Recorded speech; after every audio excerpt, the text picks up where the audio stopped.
I'm getting goosebumps seeing this. This is the original balsa raft. This is so cool to see this. This is amazing. I love the Kon Tiki Museum. That was so cool. I don't really like museums. One here, which is a Southern Expedition or Antarctic Expedition Centre, and here is a Maritime Museum. We are packing and almost packed, ready to head out for the day. We're going to spend a couple of hours out in Oslo this morning, just ticking off a couple of other things that we both wanted to do, and then we're going to head to the ferry terminal. We are on a ferry. It's not actually a cruise, it's a ferry. But we'll let you know what a ferry looks like from Oslo to Copenhagen. So good morning, Oslo, Norway. Today we are about putting some cherries on our icing. Yesterday we're trying to get the most value we can out of our 24-hour pass. We still have about 6 or 7 hours ticking on the clock, but we've recovered our money completely. We already made all of our money back yesterday on our public transport, the museums we visited, and so today is about just putting cream on the top. We're off to the Kon Tiki Museum. That's something I'm really excited to go and see. See some Viking ships. Well, it's not really Viking, It's about ocean exploration, just using wind and current. Which we are a little bit familiar with in New Zealand. Which from New Zealand, that's a thing. We're on a bus today, let's go. What do you think about what people say around don't go travelling in winter? Like, it is cold. We've been pretty lucky on the rain in that, eh? Oh yeah, we haven't seen the rain, as much as we thought we would. I don't think it rains much over here. Most countries, that was the bus we wanted, bus 30, bugger. But we've been really lucky with the weather.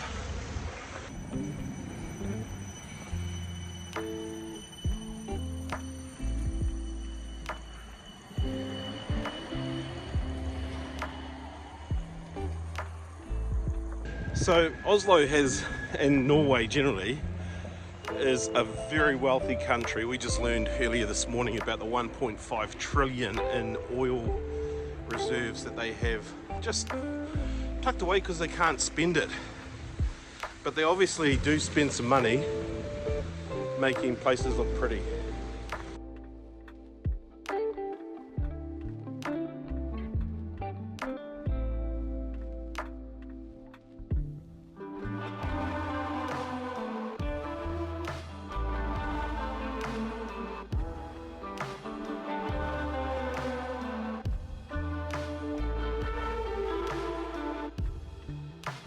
So this morning we're going to make some serious return on investment with our Oslo card. We're here for the Kon Tiki Museum, which is one of the greatest adventure stories ever told of our day. But there's like 3 other museums here. There's a Maritime Museum, there's another one and another one. We're going to check them all out, and they're all probably about 150 NOK to get into, so roll on. The reason this has so much allure for me and Danielle is, as people of the Pacific, we know our peoples voyaged all around the world, and they knew wind, they knew currents, they knew all of the rules of navigation. And it was Thor Heyerdahl in 1947 that proved this was a fact. I'm getting goosebumps seeing this. This is the original balsa raft that he made by hand and sailed 8,000 miles, 8,000, from the South Americas to the Pacific, where we went to Easter Island. Look at this.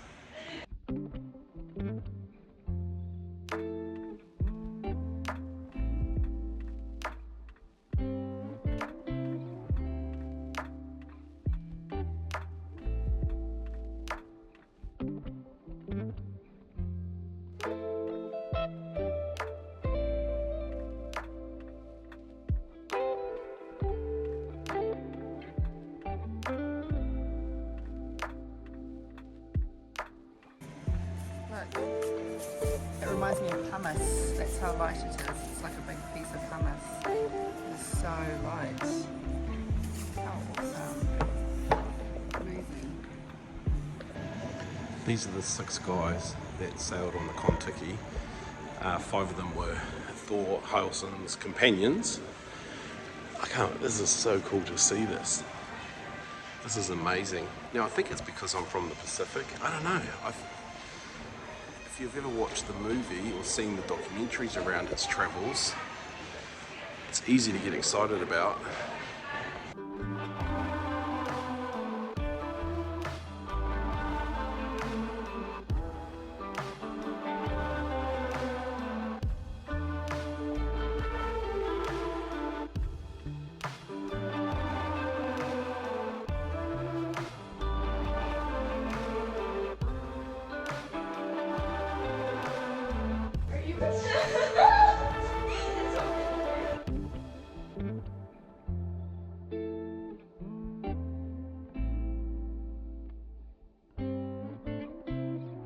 This is the challenge, isn't it, when you go and steal artifacts and bring them to another country. The people where they're from want them back. So mixed feelings here. Yeah, there are some really cool artifacts in here and some really amazing things. I mean, I hope they're replicas. I hope that they're not actually Easter Island relics. That'd be a bummer, man, because I'm like, if you've got any cultural or culturally significant pieces in your museums and they're from Aotearoa, New Zealand, they should go back because they were probably stolen or bought for like ridiculously obscene amounts. And when I say obscene, I mean 0.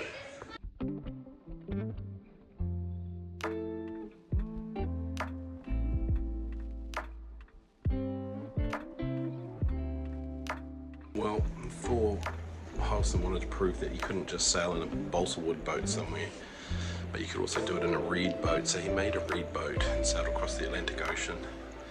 What a legend of discovery and adventure. You may or may not know that I'm not a museum guy. Can't stand them. But I've really enjoyed this. You can get around it in about 15 minutes if you're quick.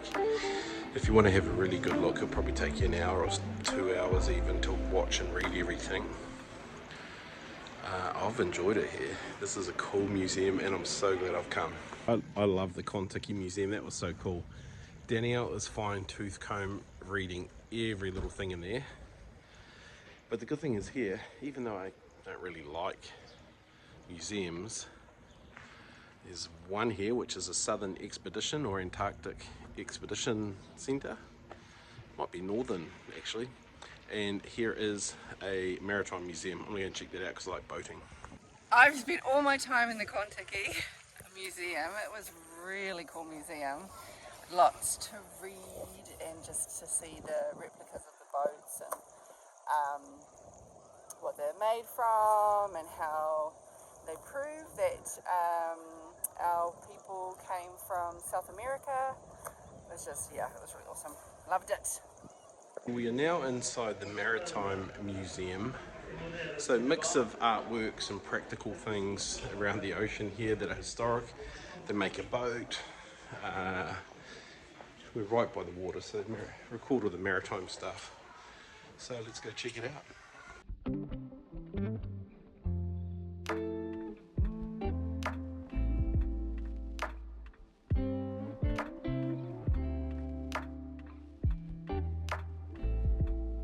This is actually quite a cool exhibit. You feel like you're inside a antique, vintage cruise ship.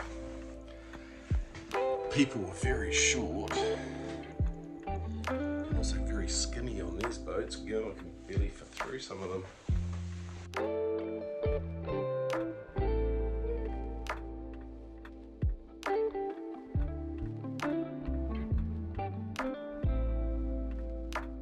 There'd be no sneaking around here at night. Oh, everything creaks and bangs and everything.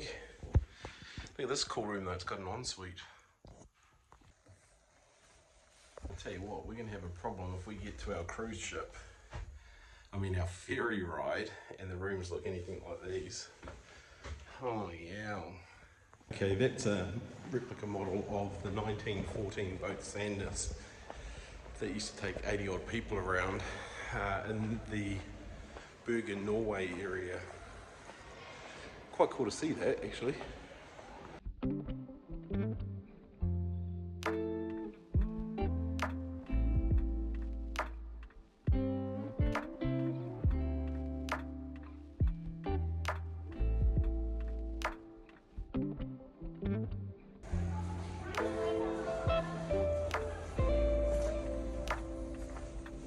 This is pretty cool. This is the oldest boat in Norway. It's 2,200 years old. That's what they've dated it to. It's a dugout canoe. I know some people that used to do stuff like that.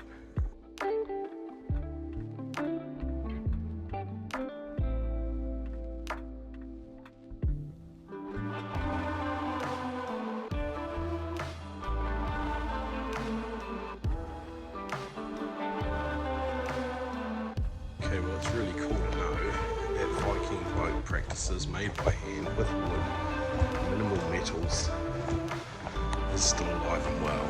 It's great to know a culture's not losing their abilities to build and fashion things after their forefathers.